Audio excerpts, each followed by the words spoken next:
सभी को सुप्रभात। आज मैं आपको हिंदी उपन्यास साहित्य के उद्यम विकास का परिचय दूंगा, जो विश्वविद्यालय परीक्षा की दृष्टिगत महत्वपूर्ण है और फोर्थ सेमेस्टर के पाठ्यक्रम में समाहित है। उसी का हिस्सा है हिंदी उपन्यास साहित्य के उद्भव विकास का परिचय। उपन्यास हिंदी गद्य की एक आधुनिक विधा है, जिसका हिंदी में प्रादुर्भाव यूरोपीय साहित्य के प्रभाव स्वरूप हुआ। लेकिन इसका अर्थ ये नहीं है इससे पहले भारत में उपन्यास जैसी वस्तु ही थी ही नहीं, ऐसा कुछ नहीं है। भारतीय संस्कृत साहित्य में हितोपदेश, पंचतंत्र, वासवदत्ता, दश कुमार चरित, कादम्बरी आदि कथा साहित्य ग्रंथों में औपन्यासिकता का कुछ मात्रा में विकसित हो चुकी थी। उपन्यास के सभी तत्वों का समावेश इन ग्रंथों में नहीं हो पाया था। कुछ विद्वान बाणभट्ट के कादम्बरी को भारत का पहला उपन्यास मानते हैं। इसका प्रमाण यह कि मराठी साहित्य में उपन्यास शब्द का पर्यायवाची कादम्बरी आज भी प्रचलित है। आधुनिक हिंदी साहित्य में उपन्यास का विकास अंग्रेजी साहित्य के प्रभाव और संपर्क से हुआ है, वैसे सच्चाई भी है। हिंदी में जो उपन्यास नॉवल का जो आविष्कार है, उसमें निश्चित रूप से इंग्लिश लिटरेचर का काफ़ी हद तक योगदान है। आधुनिक हिंदी साहित्य में उपन्यास का विकास अंग्रेजी साहित्य के प्रभाव और संपर्क से हुआ है। यूरोप में उपन्यास का विकास उस रोमांटिक कथा साहित्य में हुआ था जो भारतीय प्रेमाख्यानों की अरबों के माध्यम से विश्व यात्रा कर यूरोप पहुंचा था, और इस प्रकार भारतीय श्रद्धा साहित्य विदेश यात्रा कर उपन्यास के रूप में भारत लौटा है। बंगला के उपन्यास हिंदी उपन्यासों से पहले रचना प्रक्रिया में आ गए थे। ये माना जाता है कि बंगला वाले जो थे वो हिंदी से पहले इस कार्य को, उपन्यास की रचना बंगला भाषा में शुरू हो चुकी थी।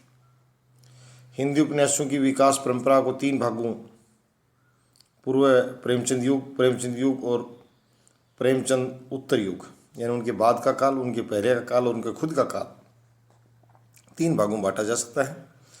और उपन्यास के लेखन में प्रेमचंद जी का नाम जो है वो सबसे ऊपर है। उनका योगदान अद्वितीय, अद्भुत है। पूर्व प्रेमचंद युग, भारतेंदु ने हिंदी साहित्य के अन्य अंगों के विकास क्रम में जिस प्रकार भारतेंदु का योगदान महत्वपूर्ण है, वैसा उपन्यास क्षेत्र में नहीं है। उन्होंने एक उपन्यास लिखना आरंभ किया था, पर पूर्ण नहीं हो पाए। उन्होंने कुछ उपन्यासों का अनुवाद अवश्य किया। हिंदी का पहला मौलिक उपन्यास श्री निवास दास का परीक्षा गुरु है।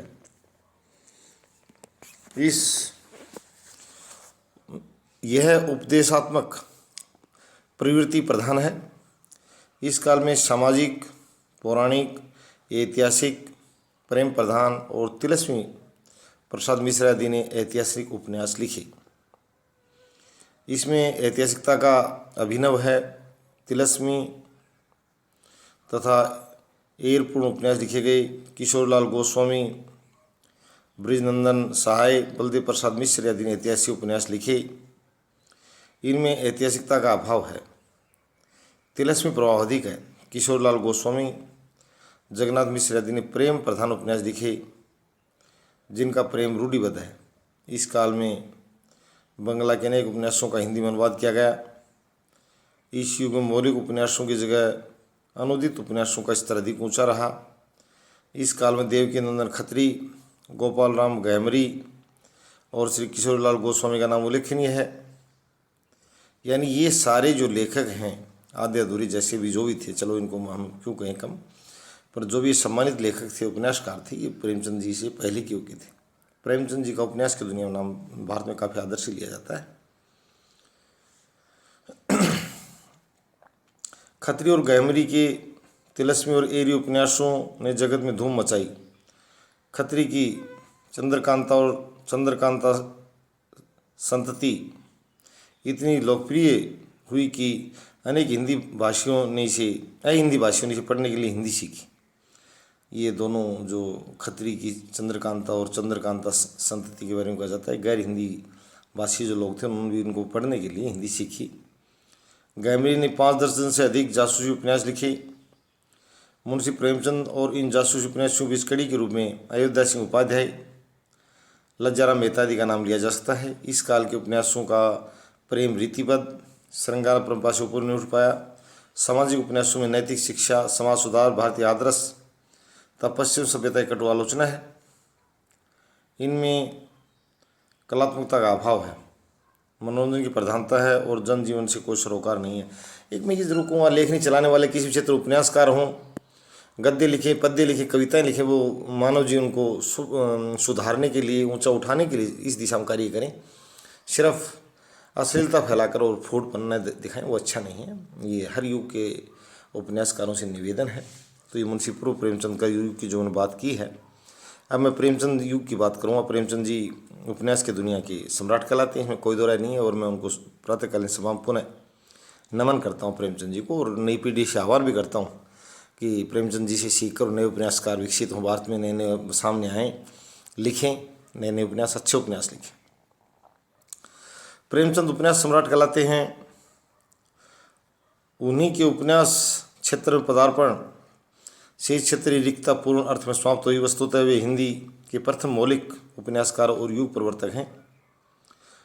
उनके उपन्यासों में भारतीय किसान और मध्यवर्गीय जीवन की अनेक मुखी समस्याओं को कलात्मक रूप में चित्रित किया गया।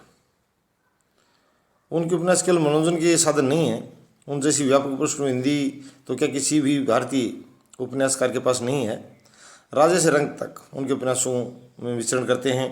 उनके पात्र मानसल, सजीव व्यक्तित्व और संपन्न साधारण मानव हैं। यदि तुलसी का काव्य मध्य का स्पष्ट चित्र है तो प्रेमचंद का साहित्य उत्तर भारत का दर्पण है। आचार्य हजारी प्रसाद द्विवेदी के शब्दों में प्रेमचंद शताब्दियों से पददलित, अपमानित और अपेक्षित कृषकों की आवाज़ थी। ये आज के किसानों को बता देना चाहता हूँ। मुंशी प्रेमचंद जी किसानों की दरिद्रता और दुख पर बहुत कुछ लिखते थे उपन्यास के माध्यम से। लेखनी चलाते थे लखनऊ के नवाबों की गद्दारी की खून पसीने कमाई से लठ के बल पर कर उगाकर किसानों से, और मुशायरों में और महिलाओं के नगन नाच गान में वो धन लुटा देते थे। मुंशी प्रेमचंद जी बड़े हाथ थे और उनका जो काला चेहरा वो समाज के सामने रखा था। पर्दे में कैद, पद पद पर लांछित और ऐसा नारी जाति के महिमा के ज़बरदस्त वकील थे। नारी जाति के भी बड़े वकील थे महिलाओं के उत्थान के लिए। उनकी दुर्दशा पर मुंशी प्रेमचंद ने अपने उपन्यास के माध्यम से अब आंसू बहाए। गरीबों और बेकारों के महत्व के प्रचारक थे। अगर आप उत्तर भारत की समस्त जनता के आचार विचार, आव भाव, रहन सहन, आशा आकांक्षा, दुख सुख और सूझबूझ जानना चाहते हैं तो प्रेमचंद के उस परिचायक आपको नहीं मिल सकता। प्रेमचंद जी से उत्तम परिचायक आपको कोई नहीं मिल सकता जो इनके दुख दर्द को जानता हो, सुख दुख को जानता हो। प्रेमचंद 2 प्रकार के उपन्यास लिखे, राजनीतिक और सामाजिक। उनके प्रेम और वरदान उन दिनों के उपन्यास हैं जब वे नवाब राय के नाम से उर्दू में लिखा करते थे। सेवा सदन उनका कलात्मक उपन्यास है। ये जो सेवा सदन उनका कलात्मक दृष्टि से प्रथम प्रौढ़ उपन्यास है। प्रेमाश्रय में उन्होंने ग्रामीण जीवन की समस्याओं का चित्रण किया, और सेवा सदन में वेश्याओं की रंगभूमि इसका सबसे बड़ा इनका सबसे बड़ा उपन्यास सेवा सदन, जिसमें उन्होंने शासन के अत्याचारों की समस्याएं प्रस्तुत की। कर्मभूमि, प्रतिज्ञा, गबन, कायाकल्प, निर्मला नामक उपन्यासों में विभिन्न समस्याओं का चित्रण किया गया है। गोदान में किसान और मजदूर के शोषण की करुण गाथा है। गोदान हिंदी साहित्य का सर्वश्रेष्ठ उपन्यास है। गोदान और निर्मला को छोड़कर प्रेमचंद सब उपन्यासों में आदर्श उन्मुखी यथार्थ के समर्थक रहे। वे उपन्यासों में गांधीवादी ढंग से समस्याओं को सुलझाने का प्रयास करते रहे, लेकिन गोदान और निर्मला में यथार्थवादी रहे। इन उपन्यासों में समस्याएं हैं पर उनका समाधान नहीं है। गोदान का हीरो दुख में जन्मा और दुख में पला और दुख में मरा। जयशंकर प्रसाद, शिवपूजन साय, चतुर्सेन शास्त्री, विश्वभरनाथ कौशिक, प्रताप नारायण श्रीवास्तव यदि प्रेमचंद युग के नए प्रसिद्ध उपन्यासकार हैं। जैनेन्द्र कुमार, इलाचंद्र जोशी, भगवती प्रसाद वाजपेयी, निरालादि भी इस युग में हुए। प्रसाद के साहित्य में एक विचित्र विरोधाभास है। वो अपने काव्य और नाटकों में तो यथार्थ आदर्शवादी हैं, लेकिन उपन्यासों में यथार्थवादी हैं। हाँ, ये बात है कि उनमें तो आदर्शवादी परंतु उपन्यासों में यथार्थवादी हैं। कंकाल इनकी सबसे महत्वपूर्ण रचना है और इरावती अधूरा ऐतिहासिक उपन्यास है। अब मैं प्रेमचंद जी के उत्तरार्ध की बात करूँगा। उत्तर युग में क्या रहा। उत्तरछादी युग की तरह प्रेमचंदोत्तर युग में भी उपन्यास क्षेत्र में अनेक नवीन प्रवृत्तियाँ दिखाई देती हैं। वे युग की दृष्टि निश्चित रूप से प्रेमचंद के युग से श्रेष्ठ है, लेकिन भावों की दृष्टि से प्रेमचंद साहित्य उच्च नहीं है। हाँ, ये होता है। युग कला की दृष्टि से निश्चित रूप से प्रेमचंद जी उत्कृष्ट माना है, श्रेष्ठ माना है, लेकिन वो करें साहित्य से ये उच्च नहीं है। भावों की दृष्टि, भाव का अभाव है। इस काल की औपन्यासिक विधा को निम्न आधार पर स्थापित किया जा सकता है। सामाजिक उपन्यास में मुंशी प्रेमचंद जी के बाद की जो रचनाएं हुई हैं, प्रेमचंदोत्तर युग की बात कर रहा हूँ। प्रेमचंद के युग में पर्याप्त मात्रा में सामाजिक उपन्यास लिखे गए। प्रसाद, कौशिक, चतुरसेन शास्त्री, उपेंद्र नाथ अश्क आदि ने अनेक सामाजिक उपन्यास लिखे। इन लेखों समाज सुधार के नाम पर यथार्थवाद के आड़ में वर्जित विषयों पर लिखकर अश्लीलता का चित्रण किया। चतुरसेन शास्त्री ने तो अपने उपन्यासों में ये देखने का प्रयास किया वासना मनुष्य को कहाँ तक पतित और नीच बना देती है। इन्होंने विधवा आश्रमों में छिपकर किए जाने वाले दुराचारों का नग्न चित्रण किया है। भगवती प्रसाद वाजपेयी, भगवती चरण शर्मा, अमृतलाल नागर, गोविंद दास, उदय शंकर भट्ट आदि ने अपने उपन्यासों में व्यक्ति और स्वतंत्रता के लिए समाज की रूढ़ परंपराओं और पुराने मूल्यों के प्रति संघर्ष चित्रित किया है। नागर का बूंद और समुद्र व्यष्टि और समष्टि का प्रतीक है। विष्णु प्रभाकर के उपन्यासों में मध्यवर्गीय समाज का चित्रण किया गया है। कुछ मनोवैज्ञानिक उपन्यास भी लिखे गए हैं प्रेमचंद जी के उत्तरकाल में। इन उपन्यासों में बाह्य संघर्षों ने व्यक्ति के अंतर संघर्ष का स्थान ले लिया। उपन्यासकार अनुभूति और कल्पना के बल पर व्यक्ति मानस में होने वाले संघर्षों की परतें उखाड़ चीर-फाड़ करने लगा है। इस दिशा में फ्रॉइड, एडलर, यंग आदि के सिद्धांत ऊपर मान्यता उनको पथ प्रदर्शक बनी। उन्होंने शब्द विश्लेषण, इति कलात्मकता, सम्मोहन, विश्लेषण आदि का आश्रय लेकर मानस की गहराइयाँ नापी। जैनेन्द्र अगे, इलाचंद्र जोशी, डॉक्टर देवराज आदि सभी वर्ग के उपन्यासकार हैं। जोशी के मुक्तपंथ और सुबह के भूले उपन्यास छोड़कर अन्य सभी उपन्यास दमित वासनाओं, कुंठाओं और अर्धचेतन तवचेतन पर ही आधारित हैं। आगे पर Freud, T S. Eliot, D H. Lawrence का प्रभाव अंग्रेजी साहित्यकार जो हैं उनके उपन्यासों में बड़ी जटिल, सूक्ष्म और गंभीर शैली में यौन प्रवृत्तियों को अंकित किया गया है, जो मन में आनंद भरने की बजाय बुद्धि को भ्रष्ट करने का काम करते हैं। जैनेन्द्र ही प्रेमचंद के बाद सफलतम उपन्यासकार हैं। इन्होंने नागरिक जीवन की मनोवैज्ञानिक समस्याओं का चित्रण किया। इनके उपन्यास भी व्यक्ति केंद्रित हैं और उनमें